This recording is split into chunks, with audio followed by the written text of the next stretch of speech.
क्योंकि अमृत की जरूरत परीक्षित को है। परीक्षित को सांप लगा है, 7 दिन में तक्षक नामक नाग डसे, उनको मृत्यु का भय है। हम लोग आपके पास ये अमृत का घट लेकर के आए, उनको जो मृत्यु का भय है, अमृत पान करने से वह भय दूर हो जाएगा। तो इसलिए कृपा करें आप, ये जो भागवत रूपी अमृत आप सुनाने जा रहे हैं, देने जा रहे हैं परीक्षित को, ये हमें दे दीजिए। और उनको मृत्यु का भय है तो उन्हें अमृत हम लोग लेके आए, उन्हें पिला दीजिए, अमर हो जाएंगे। कितने भी तक्षक काटे कोई फर्क उनको नहीं पड़ेगा। सुखदेव जी ने जब यह देखा कि ये तो एकदम शुद्ध व्यापार करने आए हैं हमसे, स्वकार्य कुशलाह सुराह, वहां शब्द दिया कि ये बड़े स्वार्थी हैं, अपना काम साधने आए। इनके अंदर जैसी भक्ति चाहिए, भगवान के प्रति जैसा समर्पण चाहिए, वो भक्ति और समर्पण नहीं, केवल अपना स्वार्थ साधने आए। तदा देवान जहासहा, लिखा है कि वहां सुखदेव जी ने देवताओं को हंसा, उपहास उड़ाया कि कितने स्वार्थी। रामायण में भी लिखा है कि सुर नर मुनि सबकी यह रीति, स्वार्थ लाग कर ही सब प्रीति, अपने स्वार्थ में सब करते। तो उन्होंने मना कर दिया। श्रीमद् भागवत रूपी अमृत उन्होंने देवताओं को देने से मना कर दिया। उन्होंने कहा यह अमृत आप अपने पास रखिए, ये तो उसी को मिलेगी जिसके पूर्व जन्मों के पुण्य उदय हैं और जिनके अंदर स्वयं साक्षात भक्ति का संचार है, भगवान की कृपा है, जिनके अंदर भाव है, श्रद्धा है, उन्हीं को यह श्रीमद् भागवत रूपी अमृत प्रदान किया जा सकता है। जिनके अंदर भक्ति नहीं है उन्हें श्रीमद् भागवत कथा श्रवण का लाभ नहीं मिल सकता। देवताओं को उन्होंने वैसा ही लौटा दिया, खाली हाथ नहीं दिया। श्रीमद् भागवत कथा को अमृत के बदले नहीं दिया। ऐसी कथा श्रीमद् भागवत की है जो अनेक जन्मों के आपके पुण्य संचित थे,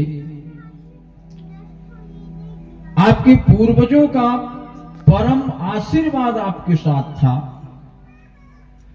ऐसा समझिए कि हमारा पुण्योदय हुआ है, तब जाकर के श्रीमद् भागवत महापुराण का आयोजन और श्रवण का सौलभ्य लाभ प्राप्त होगा।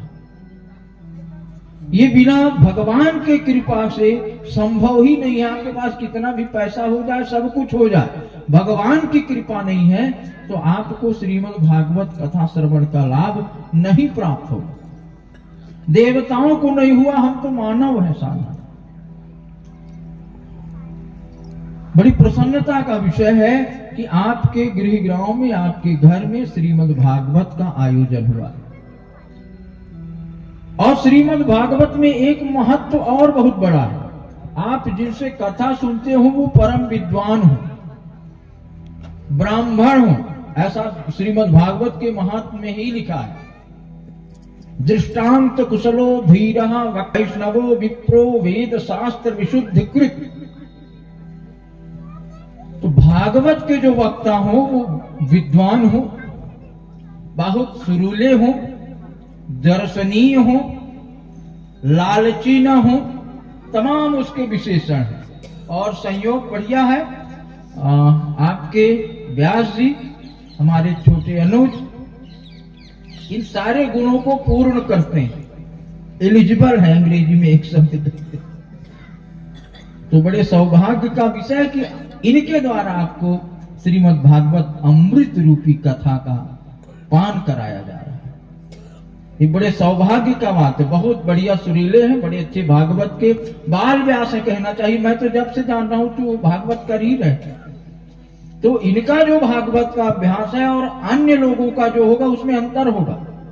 बचपन का अभ्यास बड़ा मजबूत होता है, तो ये बाल व्यास बचपन से ही श्रीमद् भागवत कथा भगवत कृपा तीर के ऊपर ही कर रहे हैं। आपको ये इतना बड़ा सौभाग्य है कि इनके द्वारा कथा सुनने का सुअवसर प्राप्त हुआ है। ये भगवान की बड़ी अहेतुकी कृपा।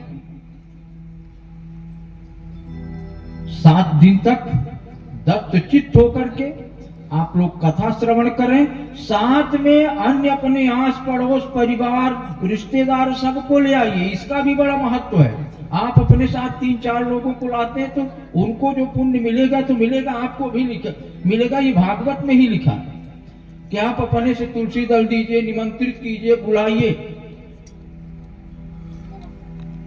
उसका भी लाभ आप लोग लें। और आगे अधिक समय न लेते हुए मैं माइक श्री व्यासपीठ को सौंपता हूं, क्योंकि हमें उनकी अलभ्य वाणी को सुनना चाहिए। व्यासपीठ की जो वाणी है वो पूजनीय वाणी।